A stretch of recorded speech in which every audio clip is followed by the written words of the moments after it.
Bon, une petite visite, parce que Céline Van Til n'a pas d'actualité, si ce n'est que pour vous qui la connaissez déjà grâce à son livre publié chez Slatkin il y a quelques années, Pas à pas, histoire d'une miraculée. Bienvenue. Bonjour. Pas de nouveaux livres, mais quand même un peu une actualité un peu brûlante, parce que je crois que vous avez été sélectionné aux Jeux Olympiques. C'est quelque chose d'important, ça, les JO, non? Oui, c'est sûr. C'était un objectif depuis longtemps. Et maintenant, je l'ai appris à la fin du mois de mars. Effectivement, j'ai qualifié une place pour la Suisse aux Jeux paralympiques de Rio. Racontez-nous un peu comment ça se passe. On sait ce que c'est dans le monde, entre guillemets, valide, mais c'est encore plus difficile pour vous, parce qu'il y a expliquez-nous. Oui, c'est sûr, parce que ça demande beaucoup d'entraînement. J'ai des séquelles au niveau de la coordination et de l'équilibre dû à un grave accident et ça ne se voit pas du tout, mais je suis à moitié aveugle, je suis malvoyante. Ça ne se voit pas du tout non plus. Comment faites-vous? Donc on rappelle que vous êtes cavalière, hein? Oui. Et que le miracle, c'est que vous avez passé plusieurs mois dans le coma et puis aujourd'hui vous êtes de nouveau sur un cheval.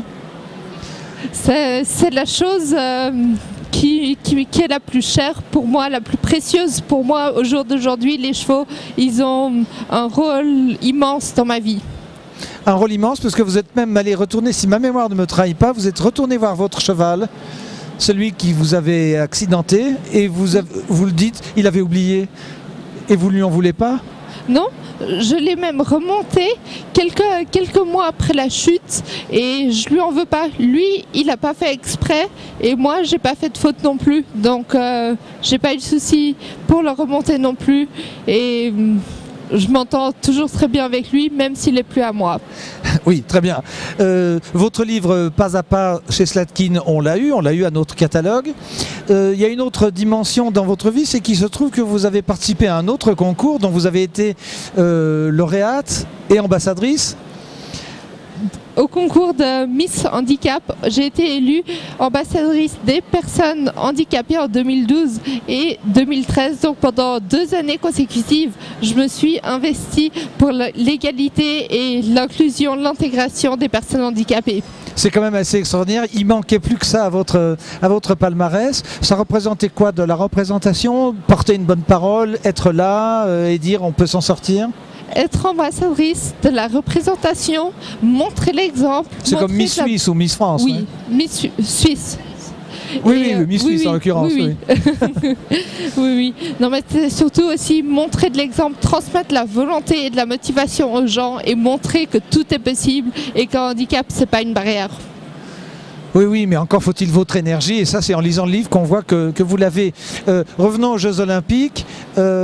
Dans quelle discipline on va essayer de voir vos classements, voir où vous en êtes, parce qu'on sait que les médias sont toujours un peu à la traîne pour parler des jeux, des handisports. C'est bien mon souhait et ce que j'essaye toujours de mettre en avant, c'est d'augmenter l'intérêt des médias au niveau des sports para. Pour ma part, c'est en dressage para-équestre qu'on peut voir mes résultats. La compétition, elle sera en septembre, on part le 2 et on revient le 19 et les compétitions seront entre le 10 et le 15. Il y a un site internet où on peut voir un peu ce que vous faites, parce que moi j'ai la chance de recevoir la newsletter évidemment. On est au courant de tout. Je suis en voie de qualification, j'y suis presque et j'y suis. Donc on a tous dit youpi devant notre internet. Oui, vous êtes un VIP. Mon Dieu, vous me flattez. Oui. Donc on reparle de votre catégorie, parce que c'est déjà une catégorie que les gens ne regardent pas. C'est pas une catégorie sportive pour tout le monde, le dressage. Oui, c'est sûr, le dressage, c'est l'harmonie, c'est l'osmose entre le cheval et le cavalier.